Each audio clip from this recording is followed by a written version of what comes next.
podcast about sports. Bitty bitty bop bop bop bop. Howdy, Ags. Welcome to the tailgate, home of Aggie football. Today's episode brought to you by Matthews Electric, full service electrical contractor in the Brazos Valley. No job too big, no job too small. Call Blaine at 979-220-6403. Light up your home, light up your life. Don't forget to email us at agstailgate@gmail.com. Get onto the YouTube, subscribe. Let's talk some Aggie football. Big time matchup this week, this Saturday, night game again. Everybody's jealous of the Aggies for all the night games. We love it. Let's get absolutely excited about the fact that this team is on prime time all the time. Aggies now 8-2 on the season, 5-1 in the SEC. They coming off of a win against New Mexico State. We're not going to spend a lot of time talking New Mexico State, 38-3. Couple of things I will say about that game, though. Let's start here. Very good to see the use of the tight ends on Saturday. Very encouraging to see the use of the tight ends. I thought getting Theo involved was huge. I really was impressed with him. I was happy about getting Watson the ball a couple of times as well. They were open. It was New Mexico State, so we're not going to overhype this. But to me, Theo's been a guy. I mean, he's what, like 6'5", 250. He's shown that he's got good hands. He moves very well for a big dude. He's probably one of your better blocking tight ends compared to Watson, especially. He needs to be used in the passing game more. And his big day against New Mexico State should be a coming out party, and it should continue going forward. I am super impressed with that kid coming from Europe, where they don't play football at all, and his ability to grow and learn this game, get to the point where he can physically take and make plays. He can handle the physicality of the game. He's familiar and comfortable with the physicality of the game. And now he's out there making plays. Look, he's made some incredible catches this year, over the entirety of the season. It's not a lot of them, but in traffic with guys on him, up high, catching the ball with his hands and doing what he's got to do on that in that sense. I think he needs to be a bigger focus for this offense. And with the loss of Cyrus Allen, I think he should also be getting more opportunities there too, right? More use of the tight ends is a good thing for this offense. Thought Amara Daniels looked great, by the way. Marcel, I thought looked good. I thought Marcel looked good. He wasn't perfect, still some things. But good decision making, and overall a pretty good performance.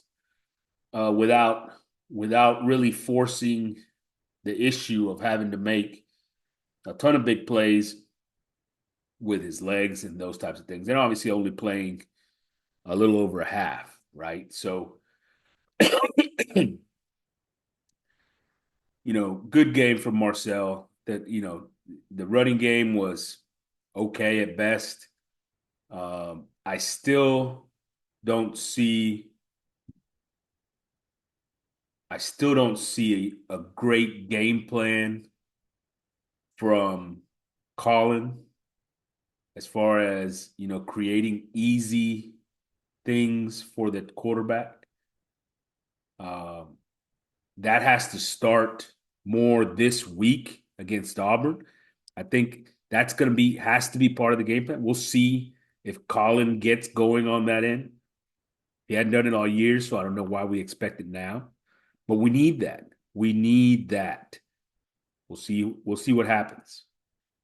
Um, I thought Miles O'Neill looked really good. You know, nice reps for the freshman who, is maybe your backup next year. Connor had his struggles, but he's in a tough spot, right?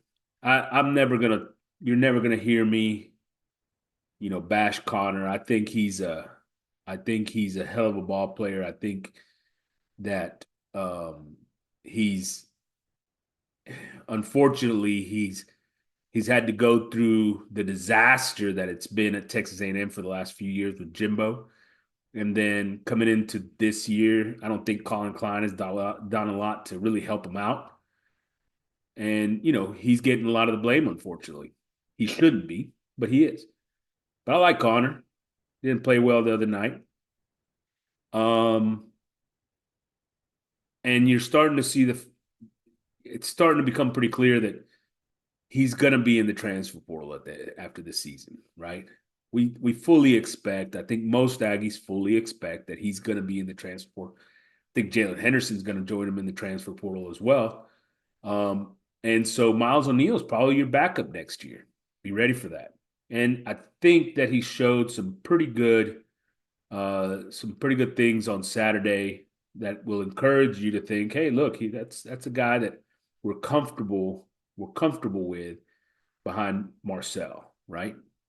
So some good things out of the quarterback position, and some good things, like I said, out of the tight end position. Um, still, like I said, this offense still has left a lot to be desired generally. And we'll see how that plays out over the next couple of weeks. Defensively, generally did a good job. Still too much on the outside in the running game. Still issues with regards to the covering the back out of the backfield and different things like that. So you're seeing different things there. But we also got a lot of guys in the game. I was super, super excited to see Malik Silla, who I think is a guy that needs to be on the field more and more, right? And he gets in there and makes plays. I think he's earned the right to get some reps in meaningful part of this game, especially in passing downs. Um, you once again not playing him sort of leads to potentially losing him. And think about if you lose Scorton at defensive end. Think about if you lose Stewart at defensive end. You need Malik Silla to be here. He looked good, by the way. He looked good physically. Like he's grown into that body, like he's put on some nice mass. I was super, super impressed with where he's at. I was super impressed with his performance as well. So he's a guy that has to start getting some reps and beating for football against Auburn, against Texas, because you're going to need him. You're going to need him, and you're going to need him not just this season, but next season. You know, make sure he understands that he's that next guy up. He's that next guy up with Scorton and Stewart moving on. You know,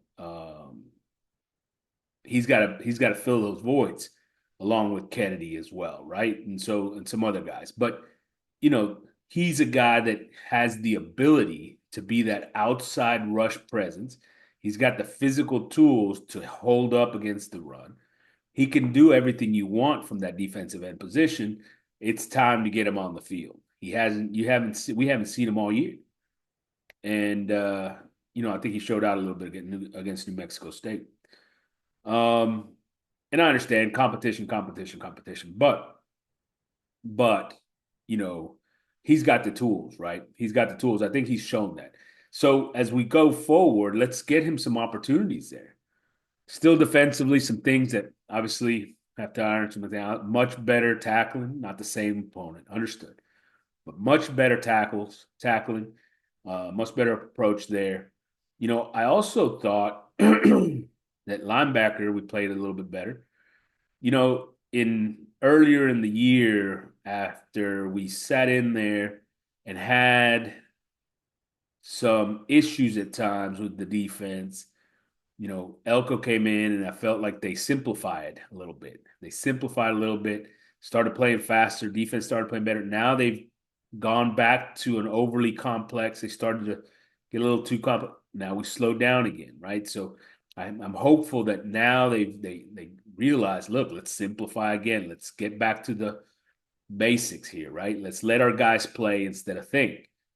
That's what this team needs to do defensively. They are as talented a team on defense as anybody in the SEC. That includes Georgia, that includes Texas, that includes Alabama. Anybody in the SEC or the country for that matter. Talent defensively is as high as it is anywhere in the country.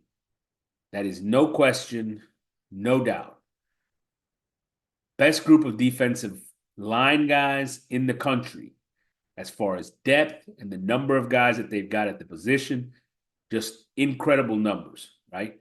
And so they need to let those guys play. Don't worry about, all these different schemes and things that you want to do and you want to be the smartest guy, Elko being, one of the smartest people in football and all this stuff. Remember, this is not a game about smarts, man. This is a game about playing fast. It's about eliminating little distances and spaces because you play faster and quicker than everybody else. You get there. Reaction, reaction, reaction. That's what this game's about. And to do that, you can't be thinking on the field. So simplify, let those guys go play. They're talented. They will make up the difference because of their talent. Make up the difference. Super, super impressed with the players. We need to make sure we're putting them in the best position possible. So far, so good, though, right? We're 8-2, and we're going to move off from New Mexico State because, let's be honest, that wasn't a challenge. We're move into, and let's talk about Auburn and the matchup this weekend on the road, another night game, 6:30 p.m. And right now, the Aggies 8-2, 5-1, tied with Texas for first place in the SEC. That loss to Notre Dame, that in the first game of the season, is really coming back to haunt us, right? Because that loss really makes it to where we have no room for error. Look, South Carolina whooped us. South Carolina whooped us. They're playing excellent football right now. There's no question about that game, all right? Notre Dame, on the other hand, is a game in which we were the better team. We were the better team that had absolutely abysmal quarterback play, abysmal play calling, and just absolutely gave it up, right? The turnovers, my goodness, the turnovers killed us. And so, it's a game that at home, that shouldn't have happened. That shouldn't happen. And I understand. First game of the season, new coaching staff, new everything, right? And so it happened. Now, because of it, we're in a position where we don't have any room for error, right? We don't have any room for error. And so now we're under the gun, man. The pressure's on. And you listen to Mike Elko and Coach Elko, and he knows this. He knows this. But we find ourselves in an interesting spot because we're going on the road to Auburn. Our last road game, we went and got our butts kicked by South Carolina. I believe in that game we were 2.5-point favorites. Well, guess what? We're 2.5 point favorites over Auburn on Saturday right now. 2.5 point favorites over an Auburn team that is what, 4-6 overall, 1-5 in the SEC. Let me repeat those numbers: 4-6 overall, 1-5 in the SEC. Their wins are over Alabama A&M, New Mexico, Kentucky, and ULM. They've lost games to Vanderbilt, Missouri, Georgia, a horrible Oklahoma team playing with a backup quarterback that can't score points, and Arkansas. So you look at that and you say, how is a team that right now has one SEC loss with 2 games remaining, in first place in the SEC, tied for first place in the SEC, how is that team a 2.5 point favorite against Auburn?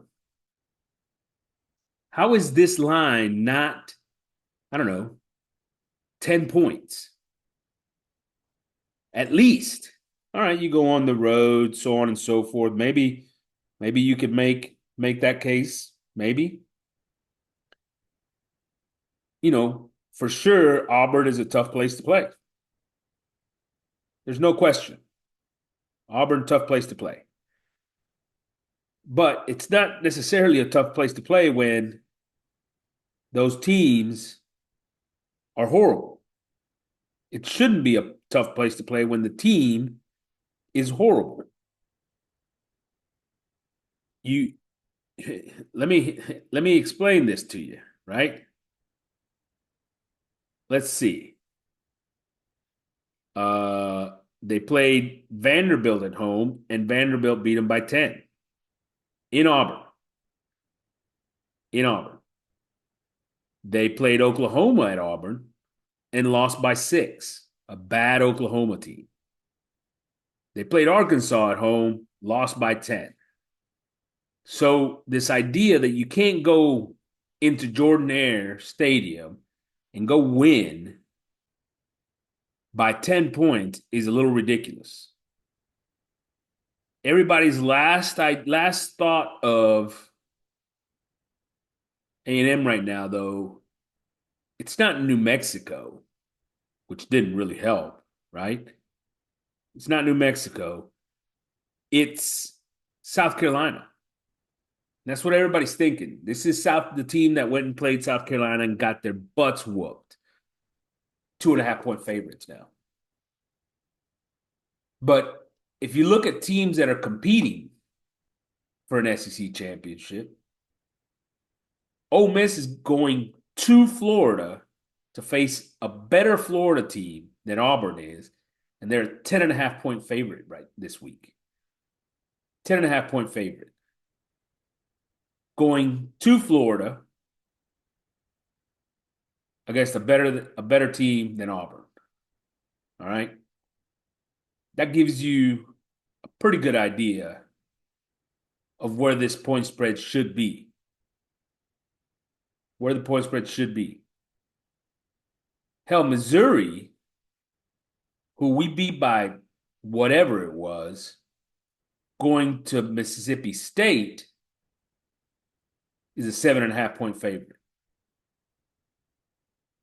Alabama going to Oklahoma to play a team that beat Auburn, an 8-2 Alabama team, same record as the Aggies, one behind the Aggies in the SEC, 13.5 point favorite at Oklahoma. I just don't get it. I don't get it.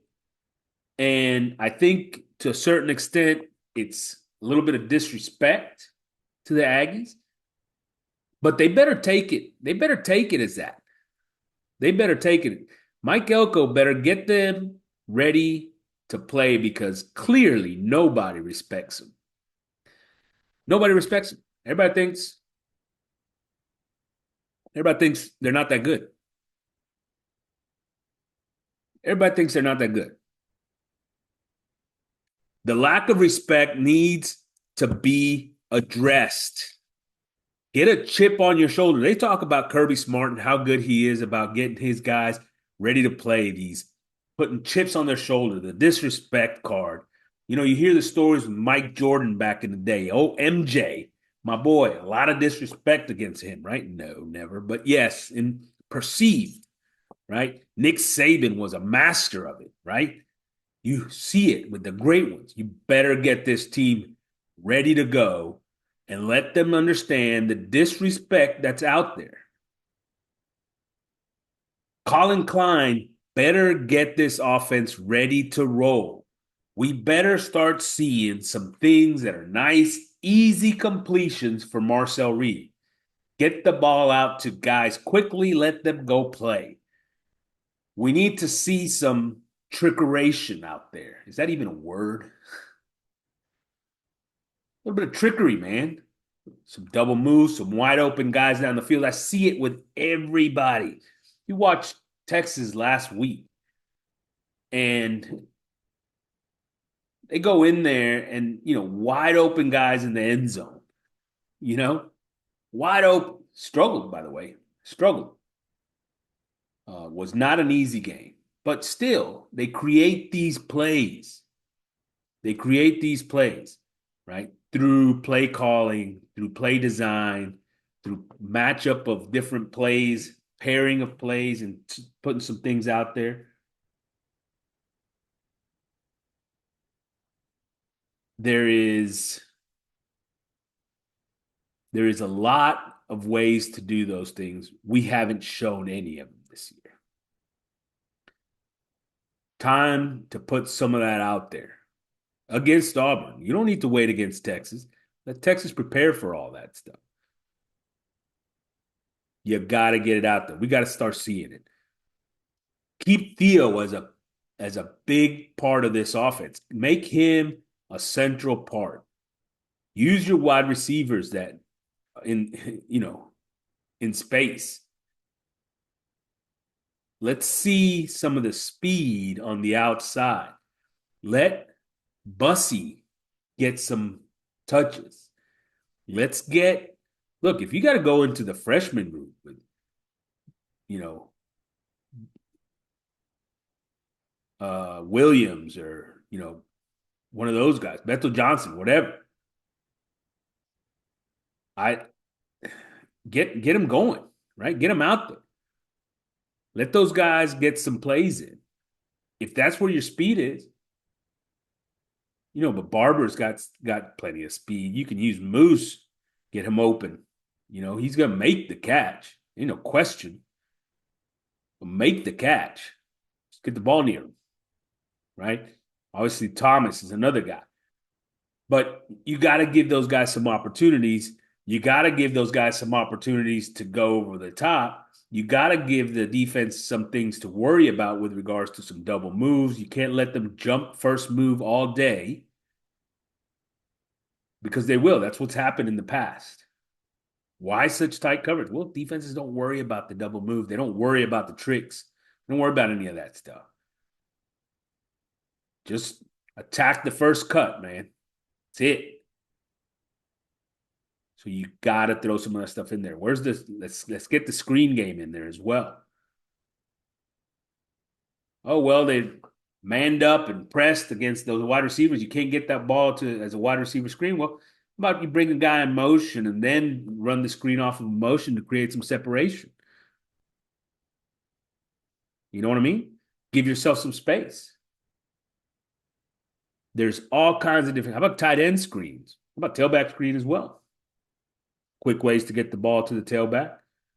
Those guys can catch the ball. EJ Smith, Daniels can both do some things in the passing game there. It's time to get those things out there. Colin, listen. Time to get those things out there. This is the weekend. We got to open this bad boy up. There needs to be a beatdown at Auburn. That's what we're looking for. A beatdown at Auburn. A bad Auburn team. Bad Auburn team. But let me tell you something. Defensively, we got some work to do as well. You know, I'll get into this in a minute. But defensively, once again, talked about it earlier. Simplify, let your guys play, use your depth, and let those guys run, right? Play fast, get to the ball, and go make plays. You have to be able to keep contain on the outside in the run games. Look, these guys have Auburn can run the football. Auburn can run the football. Look, Jacquez Hunter is one of the better backs in the SEC. He is one of the better backs in the SEC. If you do not control him, this offense will open up. You better keep him under control.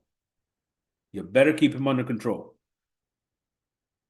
He is the center and focal point of this offense. I think he's averaging over 100 yards a game. So that tells you something. That tells you something. The dude can produce. He has to be your focal point defensively. You have to be able to contain him and make sure that he's not running outside of the tackles, creating space on the outside. That's huge. That'll be a big determination of where this defense stands. Can you stop Jacquez Hunter on Saturday? I'll tell you a lot. Once again, simplify, let those linebackers run. Let those safeties run. Those guys play fast. Right? I love seeing the Lockhart brothers out there, both at linebacker. Pretty cool. Pretty cool. So defensively, what are you going to do, right? What are you going to do? BJ Mays has got to be a big part of this game in the nickel. The safeties have to be big parts of this game, right?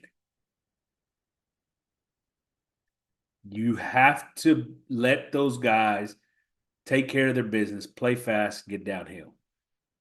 Let your outside guys run a little, go man. Let Lee go man. Ricks, Thomas. Those guys play outside and play man to man. And then you can still keep one safety deep. Keep one safety deep, bring the other one down, get your 8 in the box. It's easy peasy, baby. Easy peasy. Simplify, let them play fast. You're more talented. I want to see one of the better performances by this defense this year. That's what I want. We're in game 11. Game 11. We shouldn't be still learning, figuring things out, doing whatever. No. This is game 11. Got a full season of this coaching staff. You've had a full season of coaching. You've had a full season. No more excuses about, hey, first year, blah, blah, blah. No. You're through the first year. Game 11. No more excuses. By now, these guys should be, the things that they do every day, that should be second nature. Get it done. Needs to be one of the best defensive games we played all year. This Saturday at Auburn. Let me tell you something that's a little concerning, and it's an indictment on our offense and our offensive play caller in a big way. Auburn's quarterback is Peyton Thorne. Peyton Thorne is not a good quarterback. He's not accurate. He doesn't make good decisions. He's not a good quarterback. He's not as good a quarterback as Marcel Reed. Now, Peyton Thorne's been playing in college for 6 years or 5 years. Not as good a quarterback as Marcel Reed in his second year. They've got 3 receivers with more yards than our leading receiver. They've got 3 receivers with more yards than our leading receiver. That tells you everything you need to know about where the A&M offensive coordinator is right now. That's a problem. That's a problem.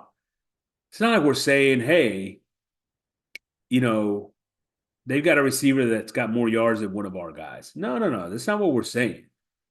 They've got three guys. Their number three receiver has more yards than our leading receiver. That's a problem. That's on the offensive coordinator. Don't tell me it's because we don't have talent at receiver. That's such a freaking load of crap. Such a load of crap. Such a load of crap. Look, Barber can play. Today Walker can play. Theo, I mean, has made great plays at tight end. Noah Thomas is out there. You got Moose.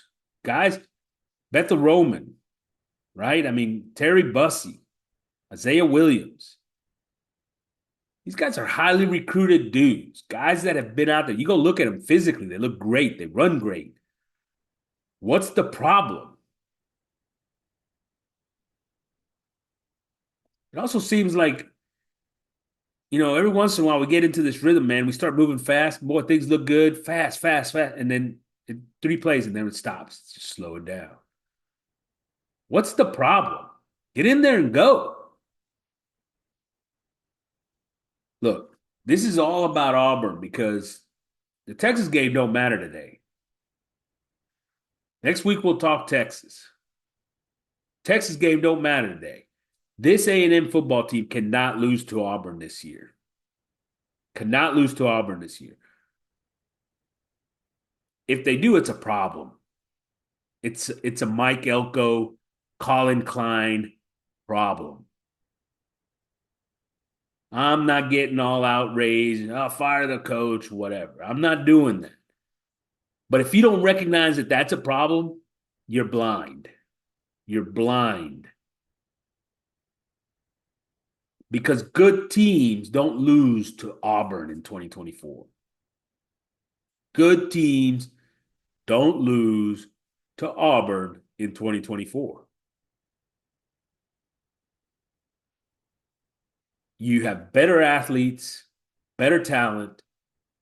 The only way you lose this if you get thoroughly outcoached by a guy that hasn't coached very well since coming back to the SEC. Period. Period. So what do I say about that? Put your money on the Aggies, buddy.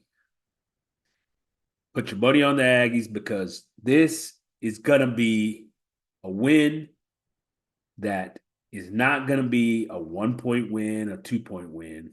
It'll be a win for the Aggies in double digits, multiple touchdowns. They will have this game.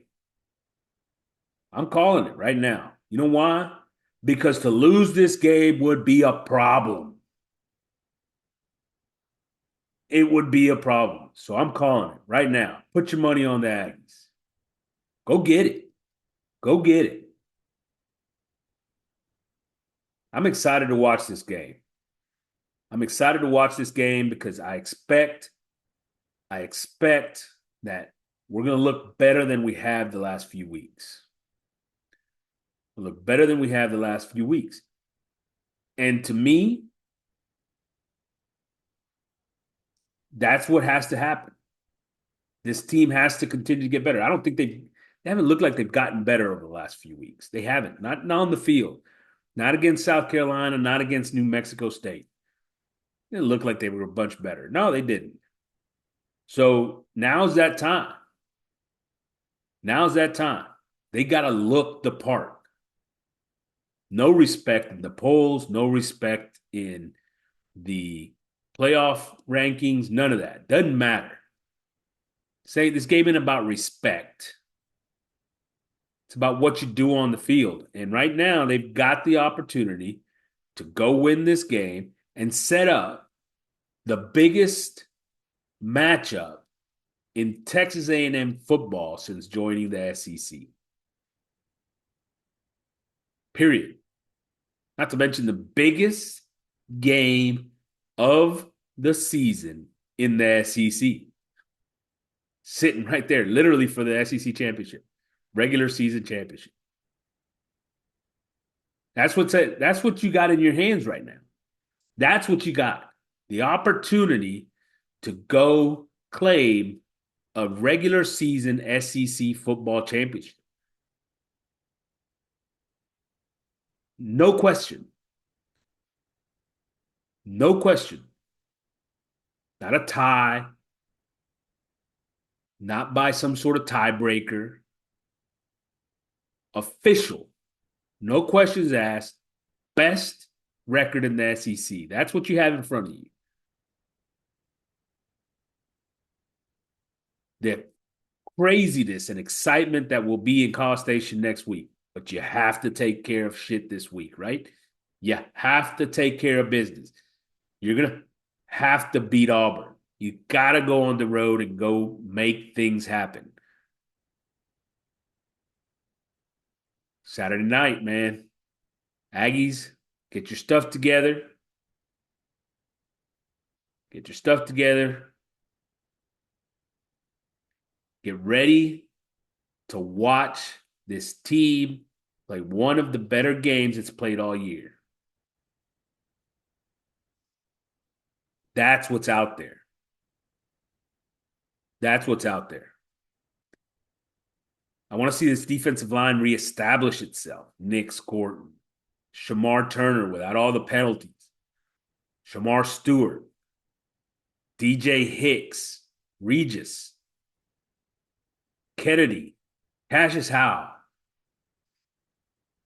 All of these guys ready to reestablish themselves. Reestablish themselves. Get in there. It's been a couple of weeks since we really had a dominating performance up front. Let's go see it. This is the week. All right, Mike Elko. This is the week. Let's go see it. All right, Ags. From the tailgate, say P.